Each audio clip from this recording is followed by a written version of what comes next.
Welcome to Streamberg Space Stories. This is part one of a three-part series about humanity's journey to Mars.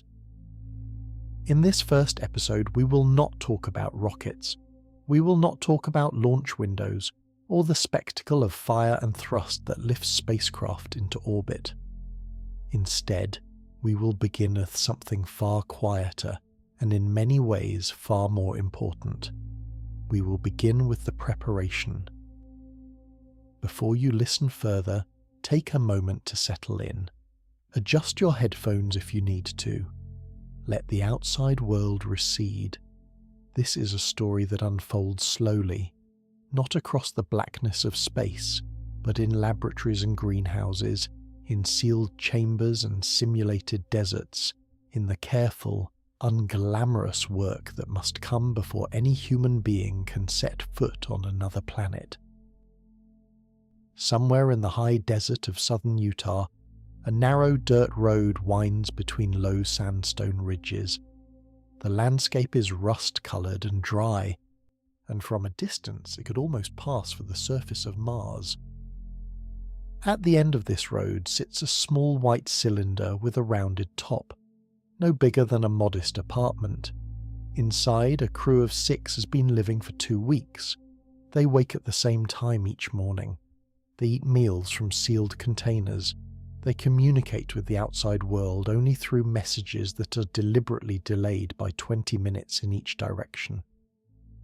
When they step outside, they wear simulated spacesuits, heavy and awkward, and they move across the terrain as though every footstep must be planned and justified. They are not astronauts, not yet.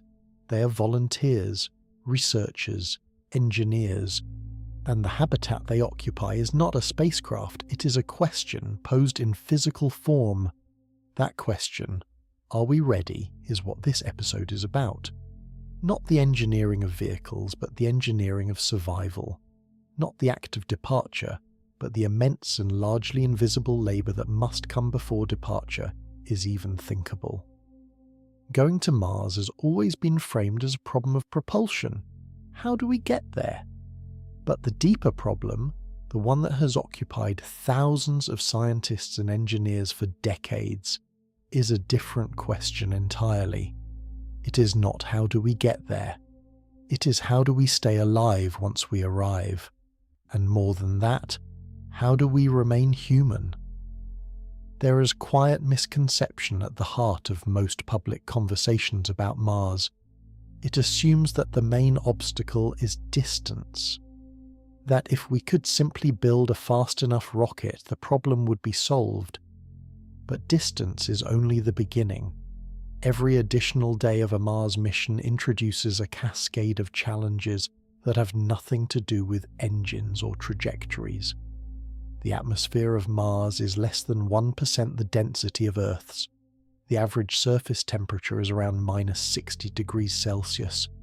There is no breathable air, no liquid water on the surface, and no global magnetic field to shield against radiation. A round-trip mission to Mars, including time spent on the surface, would last roughly 2.5 to 3 years, and during that entire time, the crew would be utterly alone. Not alone in the poetic sense, alone in the operational sense. No resupply, no evacuation, no emergency return. When the Apollo astronauts encountered a crisis aboard their spacecraft in 1970, they were roughly 3 days from Earth. Mission controllers could speak to them in near real time. Engineers could test solutions on the ground and relay instructions within seconds. A Mars crew would have none of this. At its closest, Mars is about 55 million kilometers from Earth. At its farthest, over 400 million. A radio signal travelling at the speed of light takes between 4 and 24 minutes to cross that distance. One way. A round-trip message could take up to 44 minutes. In an emergency, you cannot call for help. You can only call and wait. And if the emergency is immediate, a fire, a pressure loss, a medical crisis, waiting is not an option. This is the reality that shapes every aspect of Mars preparation. It is not enough to build a spacecraft that can make the journey. You must build a world inside that spacecraft, a complete self-sustaining world with its own air, its own water, its own food, its own medical system, its own capacity for repair. And you must build a crew that can operate that world without any help from the one they left behind. Let us begin with something invisible: radiation. It is perhaps the most quietly threatening aspect of a Mars mission because it cannot be seen, felt, or heard.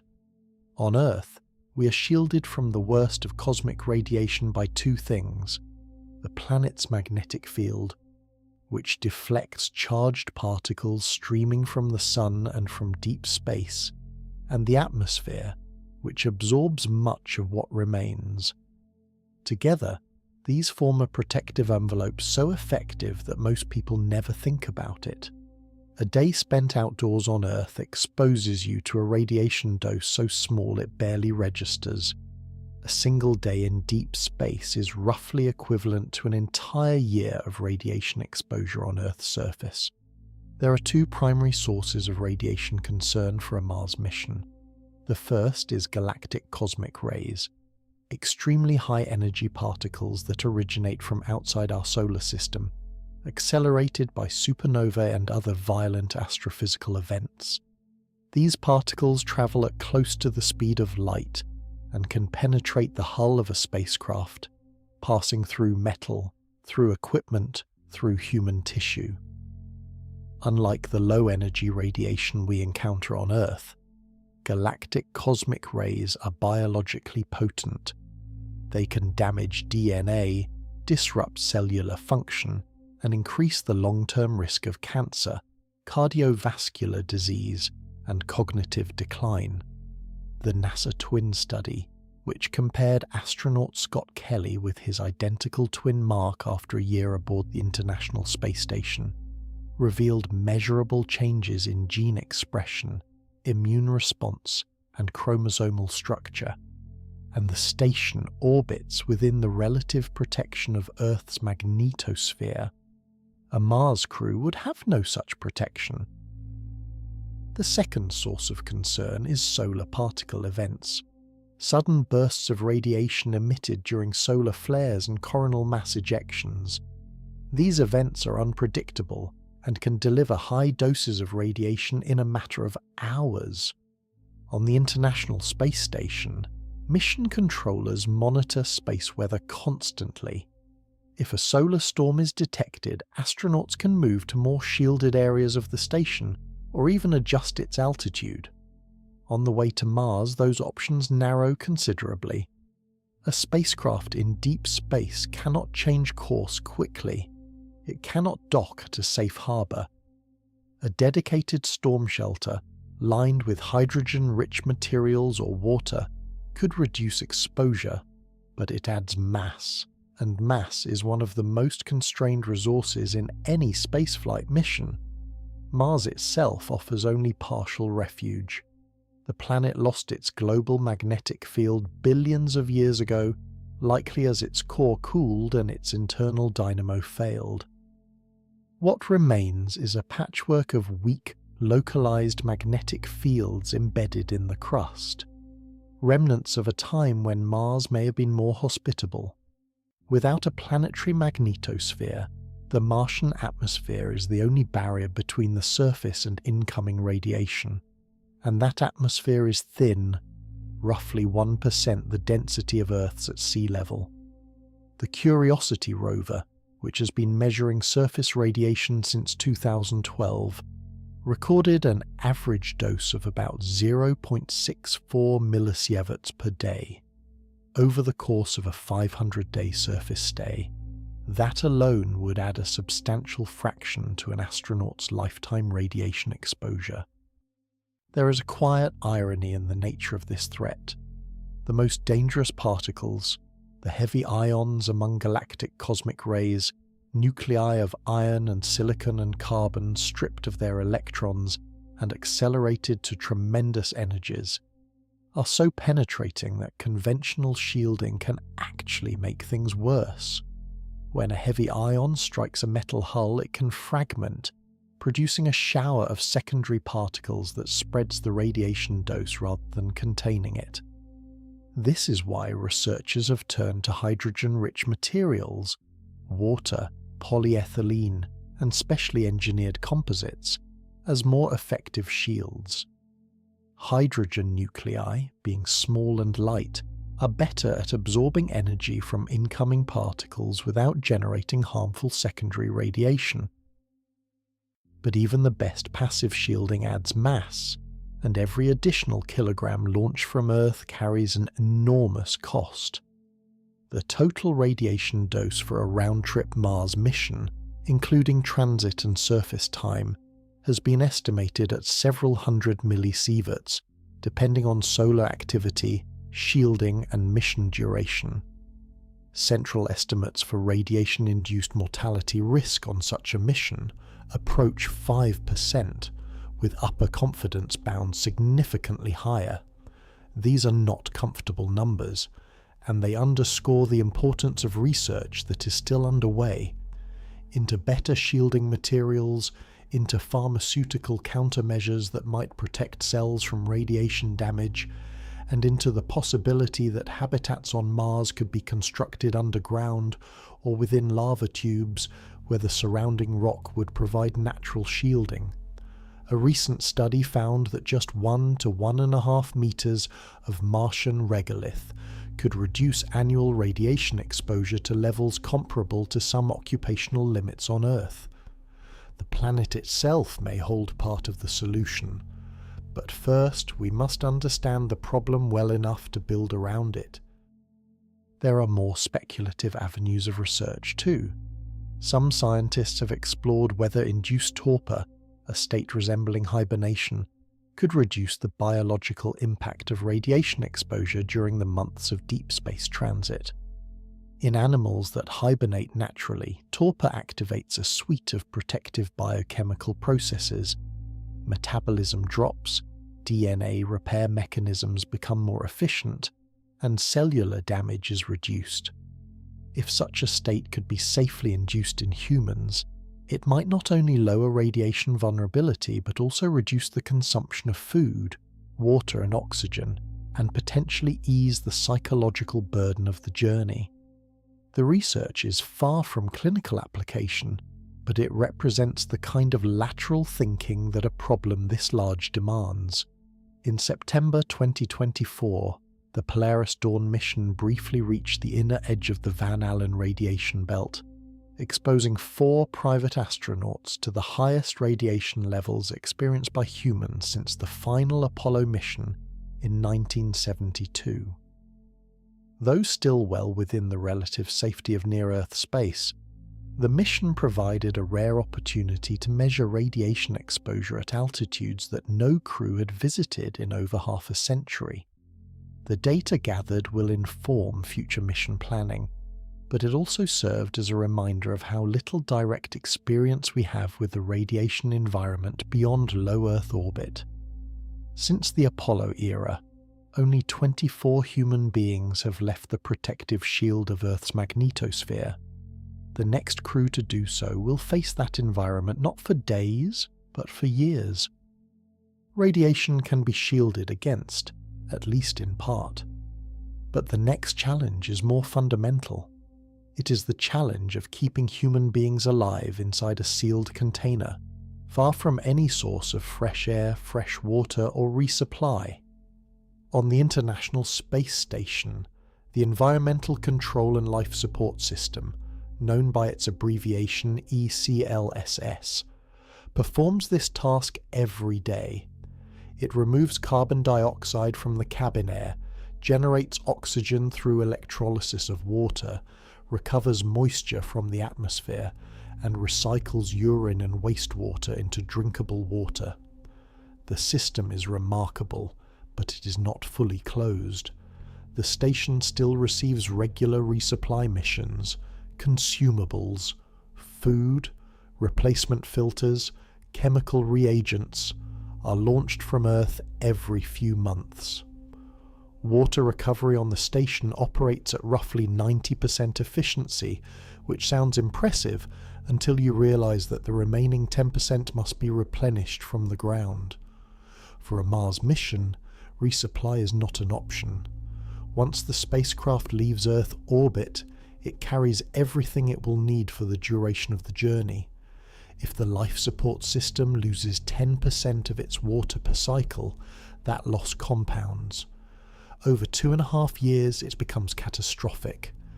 The goal, then, is not merely to recycle, but to close the loop entirely, to create a system where nothing is lost, where every output of one process becomes the input of another.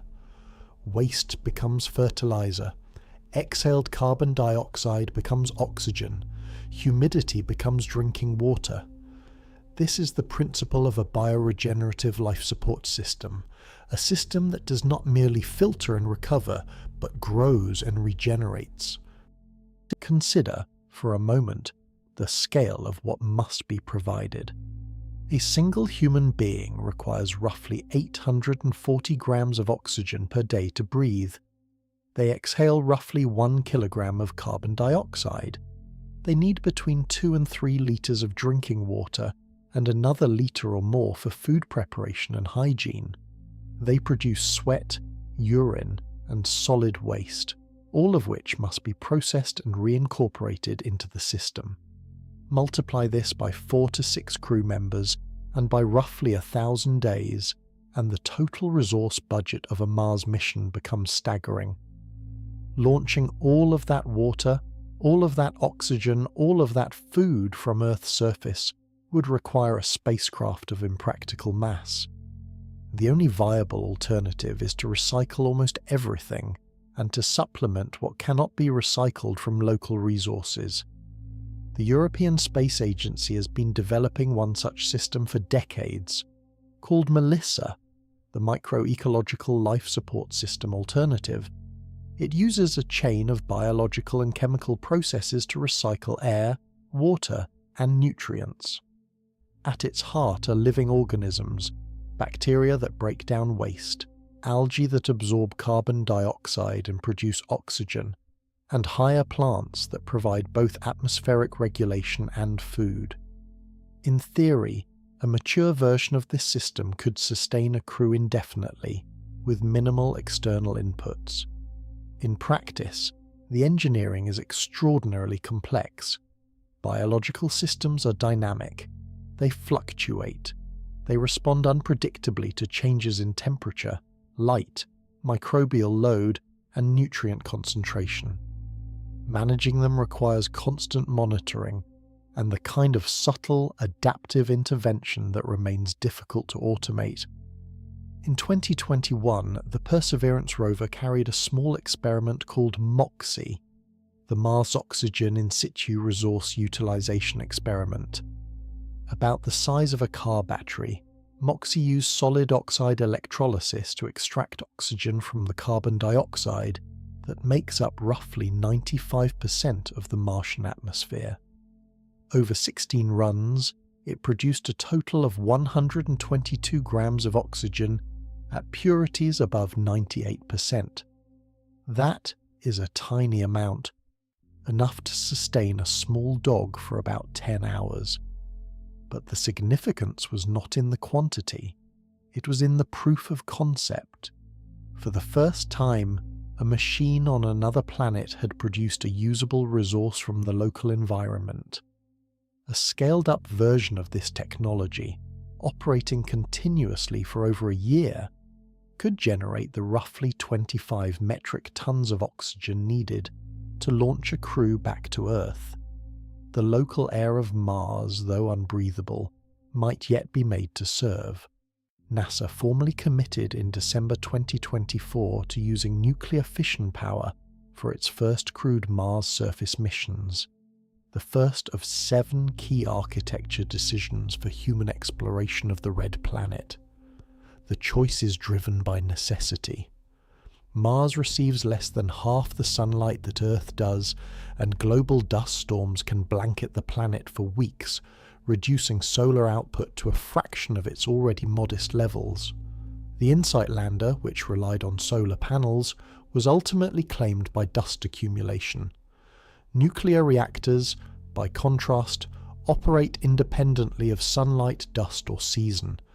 They can provide continuous power around the clock, which is essential not only for life support and communications, but for the energy-intensive processes of resource extraction and habitat maintenance. The foundation for this decision was laid in 2018, when NASA and the Department of Energy successfully tested a prototype called KAST, the kilopower reactor using Stirling technology. The reactor core is about the size of a paper towel roll, made of solid cast uranium-235. Heat from the nuclear reaction is transferred by passive sodium heat pipes to Stirling engines, which convert it into electricity. The prototype produced roughly 1 kilowatt of electrical power. A full-scale version, producing 10 kilowatts, could weigh around 1,500 kilograms and operate continuously for 10 years or more. 4 such units could power an outpost. The technology is now being scaled up, with industry partners developing designs capable of producing 40 kilowatts or more, and a lunar surface demonstration planned within the next few years. Power sustains the systems, but the crew must also eat. And here, the challenge shifts from physics and chemistry to something older and more elemental: agriculture. On the International Space Station, food arrives in resupply capsules, freeze-dried, thermostabilized, packaged to last. Astronauts eat from pouches. The menu rotates. It is nutritious, carefully calibrated, and after several months, deeply monotonous. For short-duration missions, this is tolerable. For a 3-year journey to Mars and back, it is not. Packaged food degrades over time. Vitamins break down, flavor diminishes. After 2 years, the nutritional quality of a prepackaged diet may fall below acceptable thresholds. And the psychological toll of eating the same processed meals day after day in a confined and isolated environment is not trivial. This is why NASA and other agencies have spent years studying how to grow food in space. The Veggie experiment, a compact plant growth chamber about the size of a carry-on suitcase, has been operating aboard the station since 2014. Under red, blue and green LED lights, astronauts have grown lettuce, mustard greens, radishes, Chinese cabbage, and chili peppers. In August 2015, crew members became the first American astronauts to eat produce grown in space, a modest harvest of red romaine lettuce. The quantities are small. The contribution to the overall diet is minimal. But the act of tending a living plant, watching it grow, and then eating something fresh and green in a place where nothing grows naturally, that act has significance far beyond nutrition.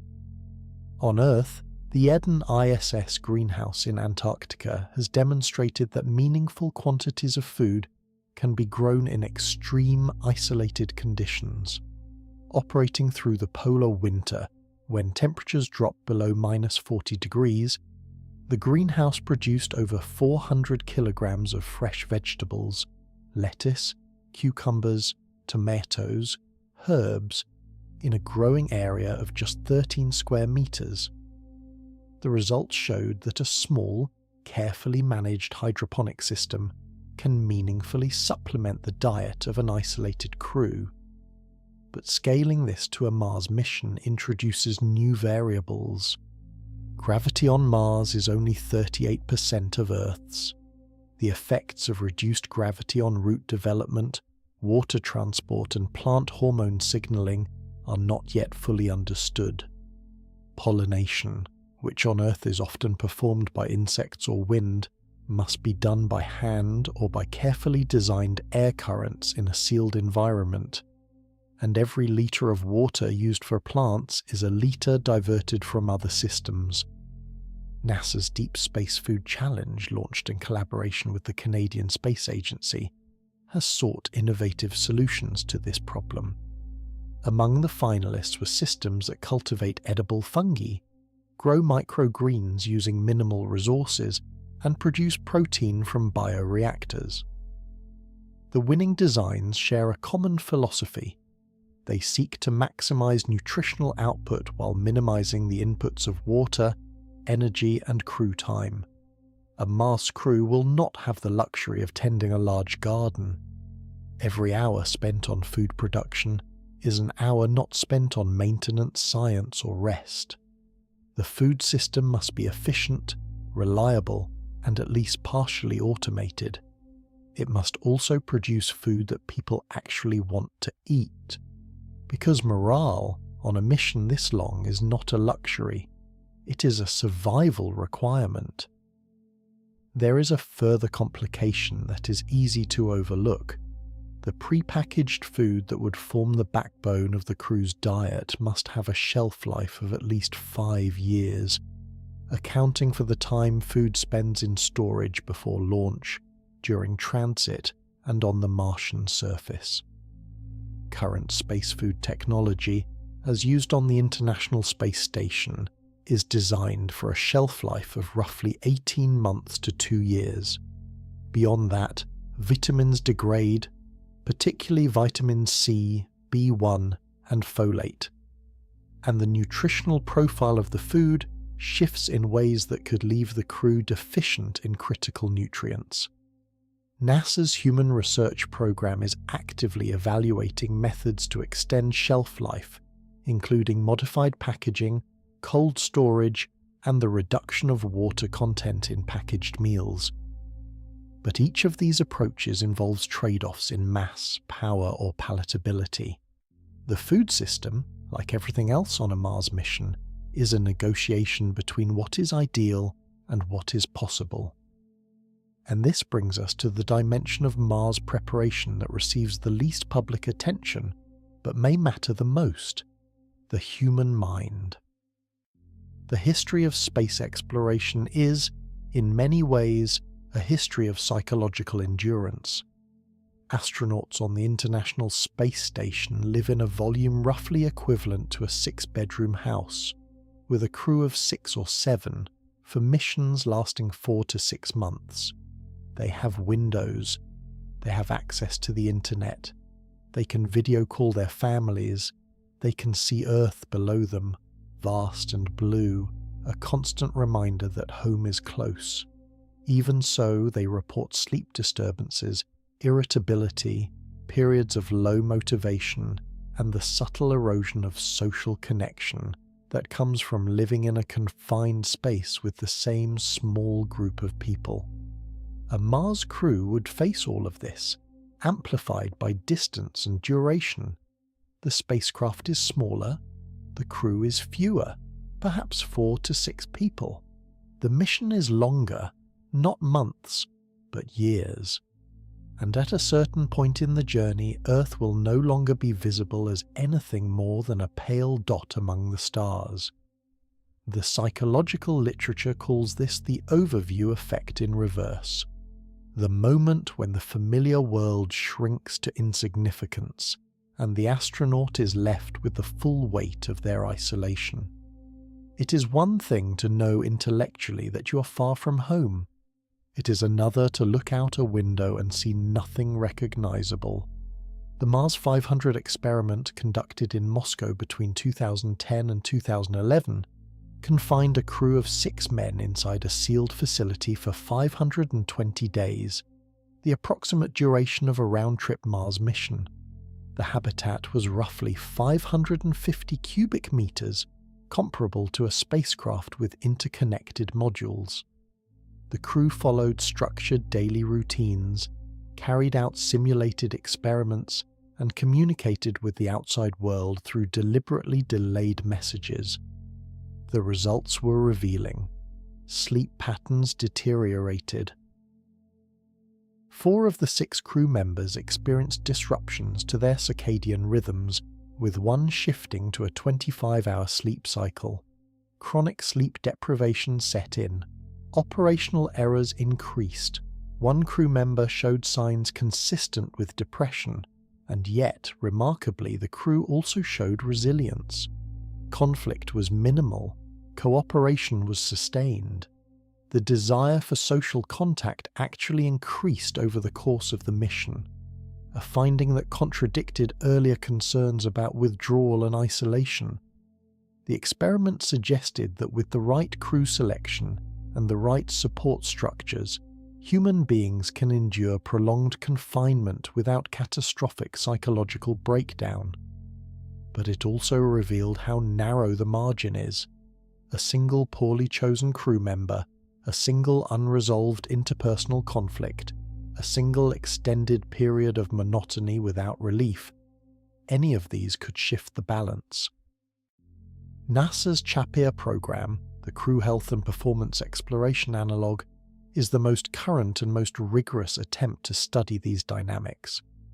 Inside a 1,700 square foot 3D printed habitat called Mars Dune Alpha, at Johnson Space Center in Houston, volunteer crews live for 378 days under conditions designed to simulate a Mars surface mission. Communications are delayed by up to 22 minutes each way. Resources are rationed. Food is largely prepackaged, supplemented by a small crop garden. The crew conducts simulated Mars walks, maintains equipment, and deals with intentional stressors, system failures, resource shortages, the slow accumulation of fatigue and frustration. The first CHAPEA mission concluded in July 2024. A second crew entered the habitat in October 2025 and will remain there until late October 2026. A third mission is planned for 2027. The crew selection for these missions reflects a growing understanding that psychological fitness is not simply the absence of disorder. It is a positive capacity, a combination of emotional regulation, adaptability, interpersonal sensitivity, and a particular kind of resilience that allows a person to function effectively, not despite monotony and confinement, but within them. NASA's behavioral health researchers have developed screening tools that assess these traits, looking for individuals who can tolerate ambiguity, manage conflict without escalation, and maintain motivation over long periods without external reward. There is emerging interest in genetic biomarkers that might predict an individual's susceptibility to circadian disruption or stress-related cognitive decline. But the science is young and the sample sizes are small. The honest truth is that we're still learning what to look for. Countermeasures are equally diverse and equally uncertain. On the station, astronauts use light therapy to maintain circadian alignment. They exercise rigorously, 2 hours or more per day, to combat the effects of microgravity on bone and muscle, but also because physical activity is one of the most reliable buffers against depression and anxiety. They grow plants, they journal, they maintain contact with family. For a Mars mission, some of these strategies will carry over, but others will need to be reimagined. The exercise regime must adapt to partial gravity. The connection to family will be mediated by time-delayed messages rather than real-time video calls. And the psychological support that ground teams currently provide, the quiet, ongoing monitoring of crew mood and cohesion, will be filtered through the same 22-minute delay that governs everything else. What makes CHAPEA distinct from earlier analogues is its fidelity. The communication delay is not symbolic. It fundamentally alters how the crew interacts with the outside world. A question sent to mission control takes 22 minutes to arrive, and the answer takes another 22 minutes to come back. In that 44-minute gap, the crew must make their own decisions. They must troubleshoot their own problems. They must in effect learn to be their own mission control. This is not merely a logistical shift. It is a psychological one. It means accepting, at a deep and daily level, that help is not coming. That the only people who can save you are the people standing next to you. There is a further wrinkle that is seldom mentioned outside of mission planning circles. Every 26 months, Earth and Mars reach a configuration known as solar conjunction, in which the Sun passes directly between the two planets. During this period, which lasts roughly 2 weeks, radio signals cannot reliably cross the gap.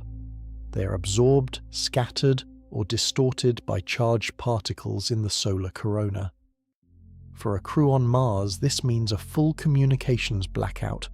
No messages in, no messages out, for approximately 13 days. If a life support emergency, a structural failure, or a medical crisis occurs during that window, the crew would have no contact with Earth at all. They would be, in the most complete sense of the word, alone. NASA is investigating relay satellite architectures that could reduce this blackout to a few hours.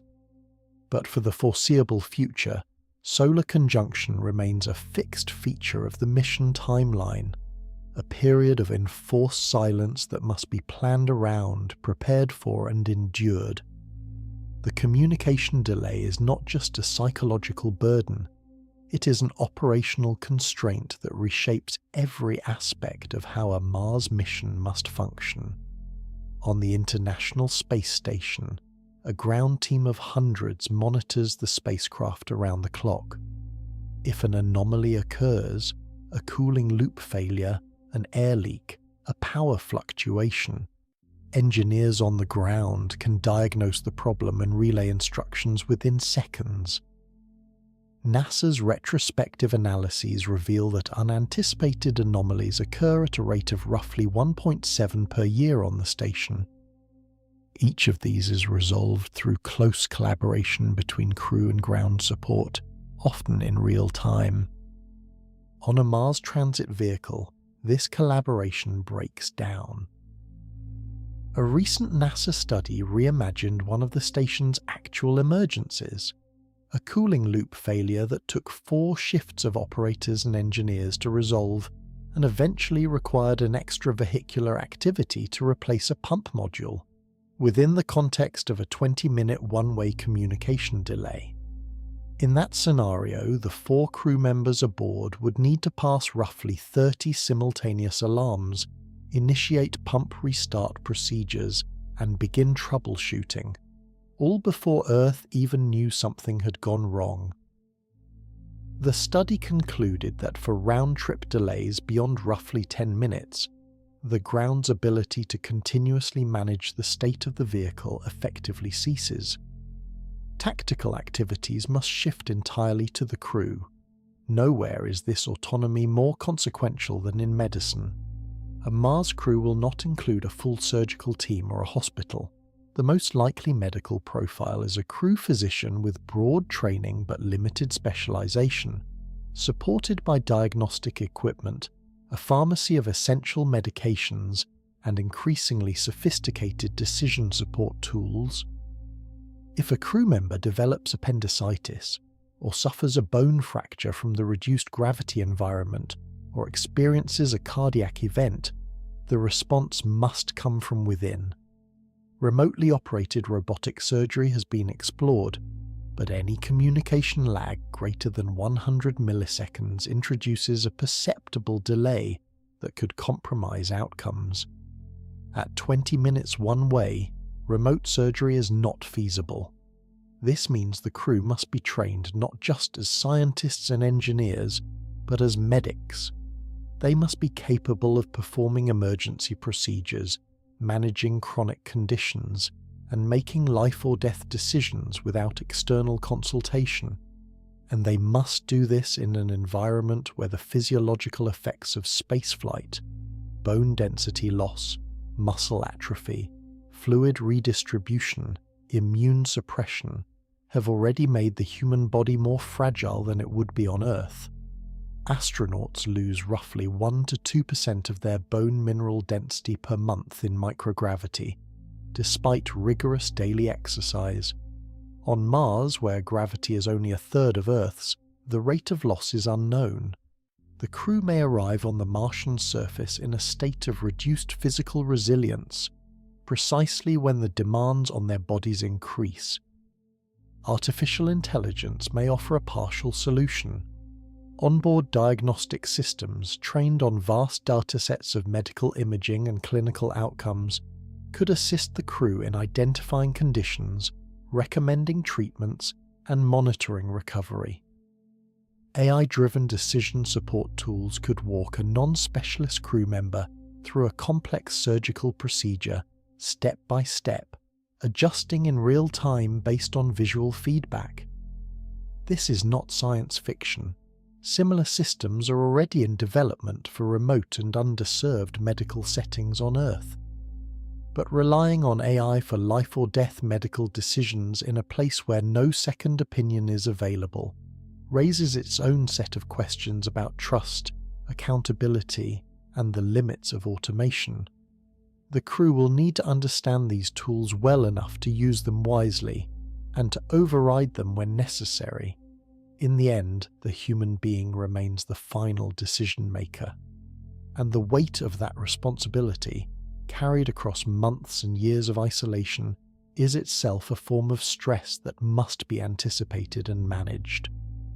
All of these challenges, radiation, life support, food, psychology, communication, medicine, must be confronted and at least partially solved before a crew ever leaves Earth. And the primary tool for testing those solutions is the analog mission. Around the world, in some of the most inhospitable environments on the planet, small teams of researchers are rehearsing for Mars. They are not pretending, they are generating data.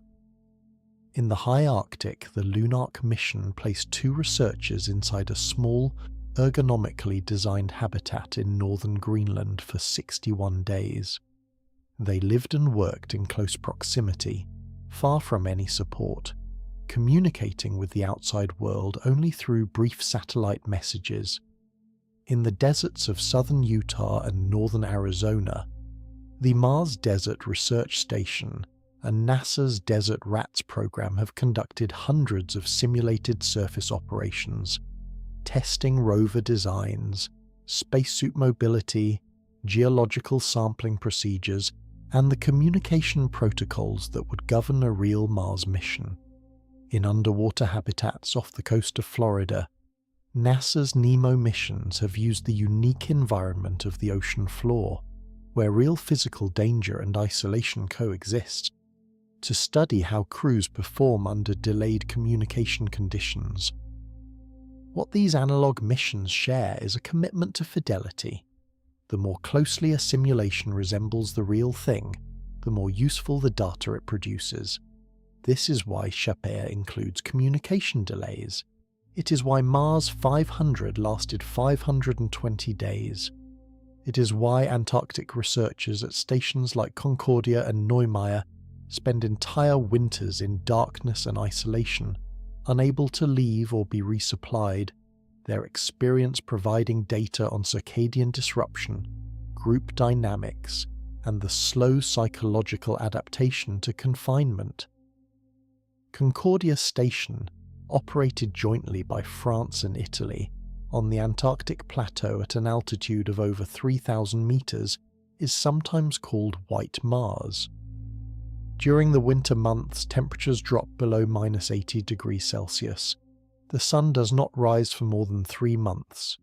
The crew of roughly 12 lives in an environment where the air is thin, the light is artificial, and the nearest help is thousands of kilometers away.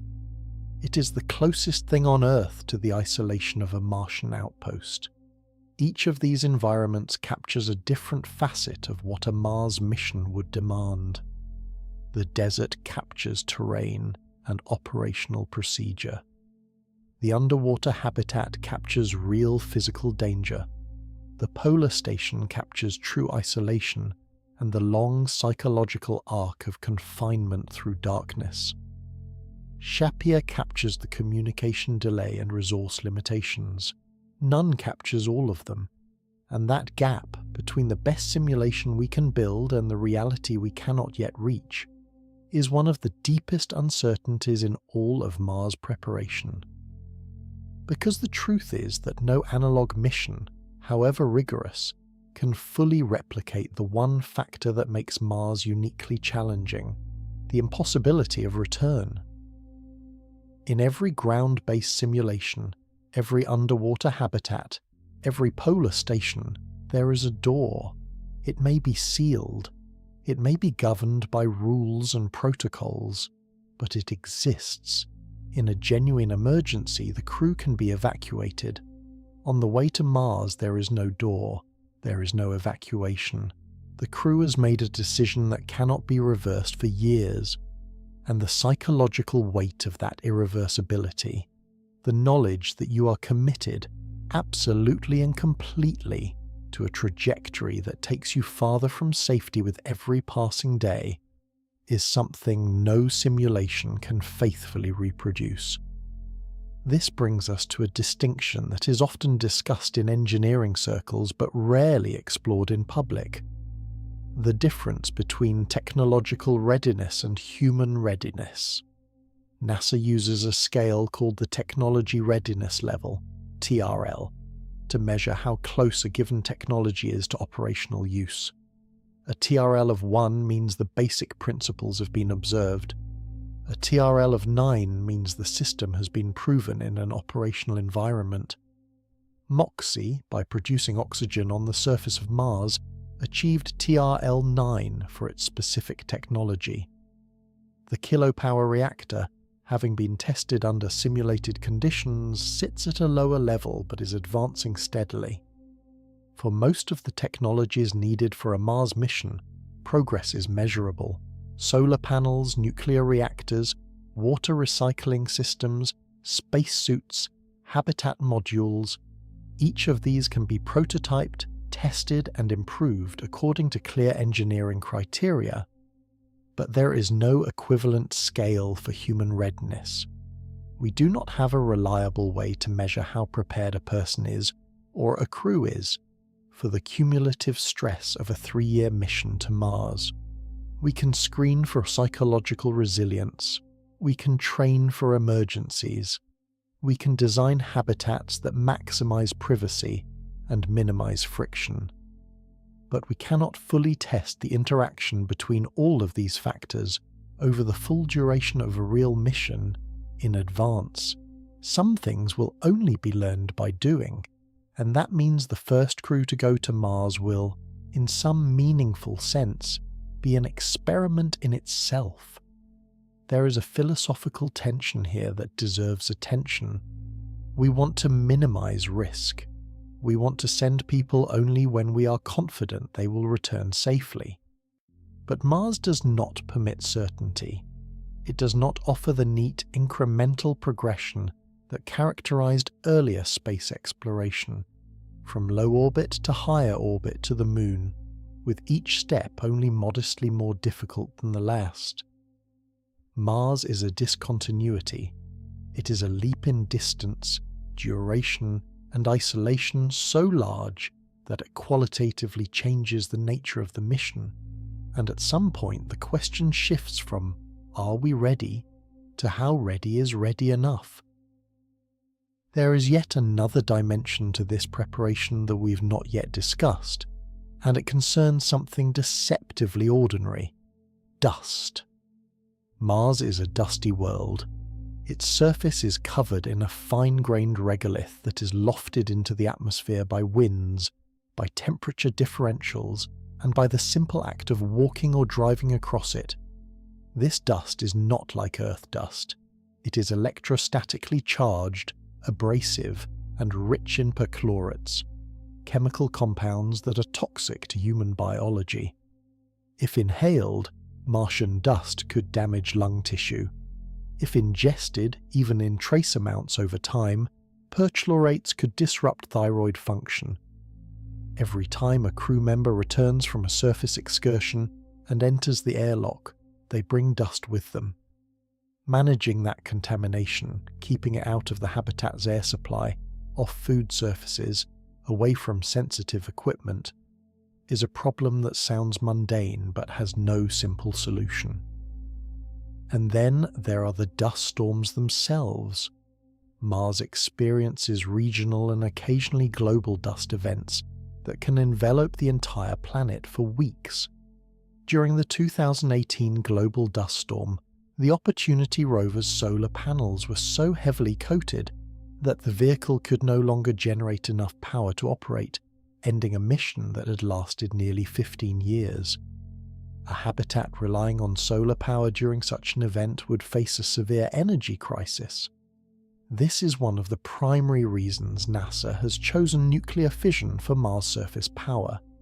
But even with nuclear reactors, a global dust storm would reduce visibility, complicate surface operations, ground extravehicular activities, and coat every exposed surface with an abrasive, potentially toxic layer of particulate matter.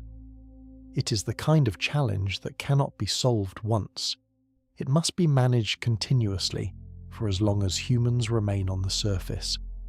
This is, at its core, an ethical question, and it is one that the space community is only beginning to grapple with openly.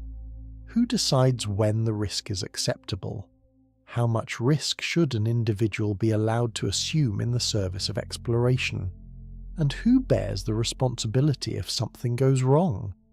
These are not abstract dilemmas. They are choices that will be made by real people, in real institutions with real consequences. The radiation data alone presents a difficult calculus. A Mars crew's estimated cancer risk from radiation exposure sits near the edge of what space agencies currently consider acceptable. NASA's standard limits astronaut exposures to a 3% risk of exposure-induced death at the 95% confidence interval.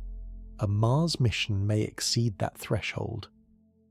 In 2022, NASA revised its limits to be uniform across age and sex, which expanded the pool of eligible astronauts, but did not eliminate the fundamental tension.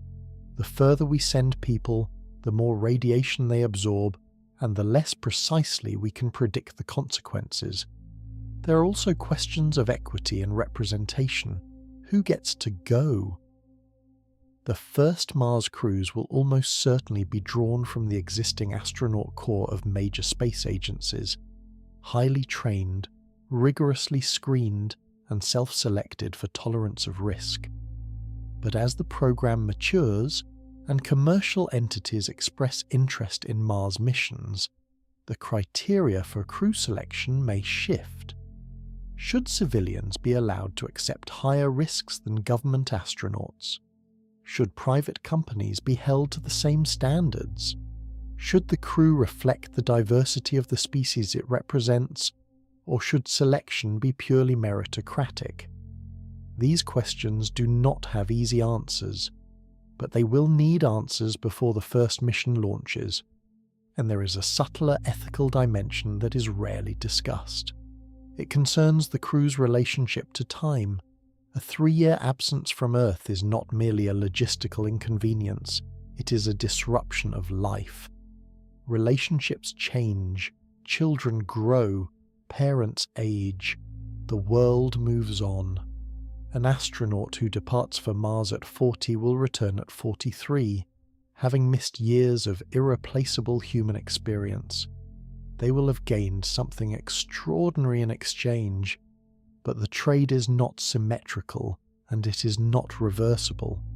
The decision to go is not just a professional choice, it is a personal one, with consequences that ripple outward into the lives of everyone the astronaut loves.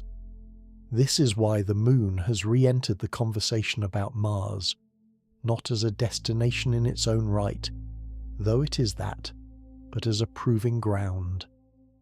NASA's Artemis program envisions a sustained presence on the lunar surface, with habitats, rovers, and power systems that are explicitly designed with Mars in mind. The phrase used within the agency is Mars Forward.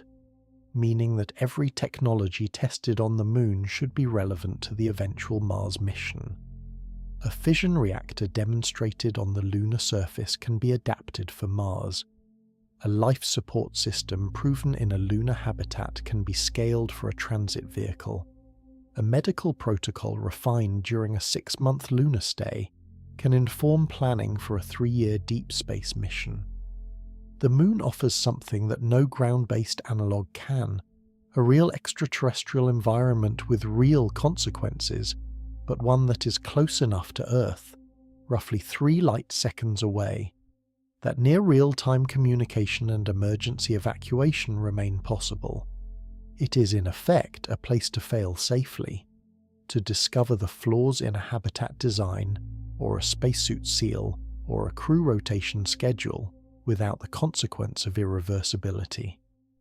The lunar surface habitat currently in development will serve as the primary testbed for ECLSS hardware in a partial gravity environment. If it works on the Moon, it has a reasonable chance of working on Mars. If it fails on the Moon, the crew can come home. That margin of error is worth everything. So where do we stand? In some areas, the picture is encouraging. We know how to generate power on planetary surfaces. We know how to extract oxygen from the Martian atmosphere. We know how to recycle water with high efficiency. We have prototype habitats, candidate food systems, and a growing body of data on human performance in isolation. The SHAPE missions are generating foundational data sets.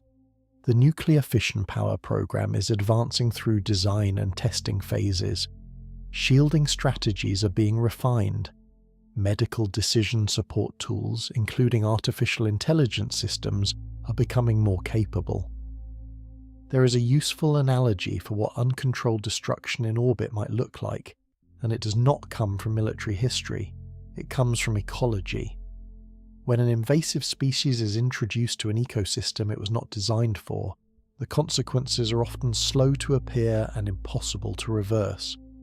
Rabbits released in Australia in 1859 multiplied into billions, transforming the landscape permanently.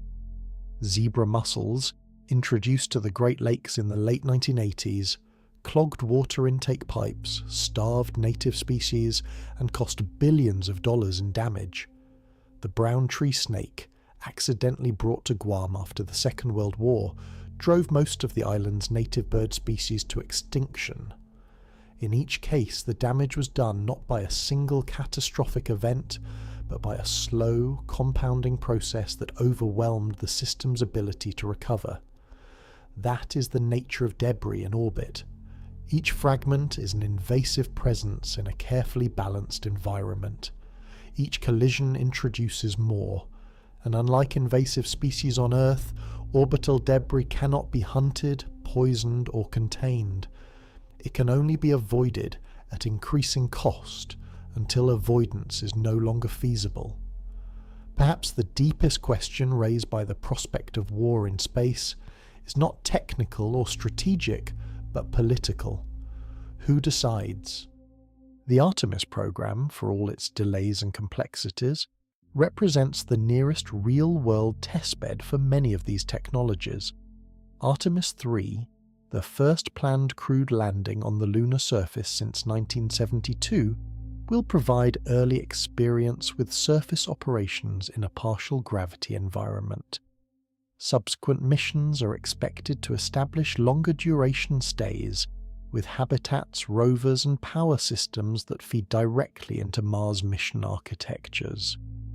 Each landing on the Moon is, in a sense, a rehearsal for a landing on Mars, imperfect, incomplete, but indispensable. The knowledge gained from a 2-week lunar stay will inform the design of a 2-year Martian one, and the mistakes made on the Moon, where rescue is possible, will be studied so that they are not repeated on Mars, where it is not. But in other areas, the gaps remain wide. We do not yet have a fully closed-loop life support system that has been proven over multi-year durations. We do not fully understand how the partial gravity of Mars will affect human physiology over long stays. We do not know how to predict or prevent every possible medical emergency in a setting where evacuation is impossible. We have not identified pharmaceutical countermeasures that reliably protect against the cumulative effects of galactic cosmic radiation. We have not built a habitat that can be assembled and pressurized on the Martian surface using primarily local materials. And we have not yet answered the most fundamental question of all. Can a small group of human beings maintain their physical health, their psychological stability, their operational effectiveness, and their will to continue for 3 consecutive years without any possibility of rescue or return? NASA has stated its aim to send astronauts to Mars in the late 2030s or early 2040s. Whether that timeline holds depends less on the readiness of rockets than on the readiness of solutions to the problems described in this episode. Each of those problems is solvable, none of them is trivial, and many of them interact in ways that are difficult to predict. A food system failure stresses the crew psychologically, which degrades their sleep, which impairs their ability to troubleshoot the food system. These feedback loops are the hidden architecture of a Mars mission, and they are the reason preparation must be so thorough, so patient, and so honest about what we do not yet know. There is something quietly remarkable about the people who do this work. They are not building spaceships. They're growing lettuce under LEDs in sealed chambers. They're testing water filters that must function without failure for 1,000 days. They are designing exercise protocols for muscles that will operate in gravity fields we have never inhabited. They are living in 3D printed habitats in Houston, eating packaged meals, communicating through 22-minute delays, and carefully recording how it feels. Their work does not make headlines. It does not produce the dramatic images of fire and flight that capture the public imagination. But it is, in a very real sense, the most important work being done in all of human spaceflight, because without it, the rockets have nowhere to go. Mars is patient. It has been waiting for 4.5 billion years. It will wait a while longer. And when we finally go, if we go, it will not be because we built a faster engine. It will be because we solved 1,000 small, quiet problems, each one a thread in the fabric of survival. It will be because someone grew a tomato in Antarctica, and someone else tested a water recycler for the 300th time, and someone else sat in a sealed room for a year and kept going, even when the walls felt close and the silence felt heavy, and the reply from home took 22 minutes to arrive. That is the preparation. Not a single grand gesture, but an accumulation of patience. Not a race to the launch pad, but a slow, careful walk toward readiness. And when the day comes, when a crew finally boards a spacecraft bound for Mars, they will carry with them every lesson learned in every greenhouse and every sealed chamber and every frozen research station. They will carry the data and the doubt and the discipline, and they will carry something else too, something harder to measure but no less important. They will carry the knowledge that they were not sent into the unknown. They were sent into a place that thousands of people spent decades trying to understand. Perhaps that is the most remarkable thing about this story. It is not a story about heroes.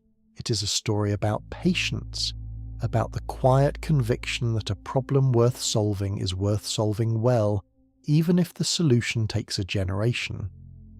About the willingness to live inside a sealed room for a year, not because it is exciting, but because the data matters.